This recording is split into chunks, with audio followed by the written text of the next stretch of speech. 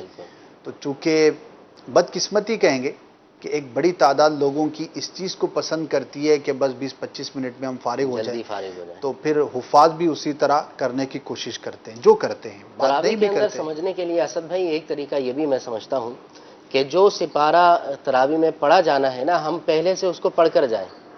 جی, اگر ہم پہلے سے اس کو پڑھ کر جائیں گے تو پھر ہمیں مزید زیادہ اچھے انداز میں سمجھ میں آئے. جی, بعض اوقات آیتیں ہوتی ہیں جو بندے نے سنی ہوتی ہیں, تو وہ جب حافظ صاحب پڑھتے ہیں تو رغبت مزید بڑھ بھی جاتی ہے. تو کیا خوب ہو کہ بات ساری ذوق کی ہے, شوق کی ہے کہ حافظ کو یہ لوگ کہہ رہے ہوں کہ حافظ صاحب آج 25 منٹ میں ختم کر دیے, پلیز 5-10 منٹ اور لگا لیتے. تو کیا ہی بات تھی, ہم نماز میں ہوتے اور قرآن سنتے. تو اگر ہمارا فیڈ بیک ایسا ہو جائے گا تو پھر ڈیفینیٹ ہے کہ پھر حفاظ بھی ایسے ہی ہمیں ملیں گے کہ جو ٹھہر ٹھہر کر مزید خوبصورت انداز پر پڑھیں گے. میں نہیں کہتا کہ سب ایسا پڑھتے ہیں, بعض جگہ باب المدینہ میں اس حوالے سے بھی کئی قاری ہیں جو شہرت رکھتے ہیں اپنے علاقوں کے اندر کہ یار یہ بڑا اچھا پڑھتے ہیں اور صاف پڑھتے ہیں, ٹھہر ٹھہر کر پڑھتے ہیں. تو ان کو سننے والوں کی بھی ایک تعداد بن جاتی ہے اور وہ پھر بڑے دونوں ہی ایزی ہوتے ہیں. تو اللہ پاک ہمیں قرآن سے محبت عطا فرمائے اور اس کو درست پڑھنا, اس کو سمجھنا اور اس پر عمل کرنے کی بھی توفیق عطا فرمائے. صحابہ کرام کے بارے میں آتا ہے, روایت میں ہے کہ وہ سرکار صلی اللہ علیہ وسلم سے جب ایک یا چند آیتیں سیکھ لیتے تو تب تک اگلی آیتیں نہ سیکھتے جب تک ان پر عمل نہ کر لیتے. یعنی کہ وہ قرآن پڑھتے بھی تھے, سمجھتے بھی تھے اور قرآن کے عامل بھی ہوتے تھے. ان کا یہ جذبہ ہوتا تھا کہ جتنا قرآن ہم نے پڑھا ہے, سیکھا ہے, اس پر ہمارا عمل بھی ہونا چاہیے. تو اللہ پاک ہمیں صحابہ کرام کے اس جذبے کا بھی صدقہ عطا فرمائے. ہمارے سلسلے کا وقت اختتام کو پہنچا. ہم تو اجازت چاہیں گے, لیکن مدنی چینل کی نشریات آپ کے ساتھ موجود ہیں. مزید سلسلے آپ کو انشاءاللہ دیکھنے کو ملیں گے. دن 12 بجے روزانہ صحیح قرآن سیکھنے پر مشتمل ہمارا سلسلہ ہوتا ہے. تجوید کے مطابق قاری صاحب جو ہے وہ پڑھاتے ہیں. تو 30 دن کے اندر آپ چاہیں تو اس میں شامل رہیں. انشاءاللہ عز و جل درست پڑھنا بھی آپ کو سیکھنے کا موقع ملے گا. اللہ پاک ہم سب کو جو کچھ سنا اس پر عمل کرنے کی توفیق عطا فرمائے. آمین بجاہ النبی الامین صلی اللہ تعالی علیہ وآلہ وسلم. صلو علی الحبیب صلی اللہ علی محمد صلی اللہ دل کو مہکاتی خوشبوئے رمضان, دل کو مہکاتی خوشبوئے رمضان.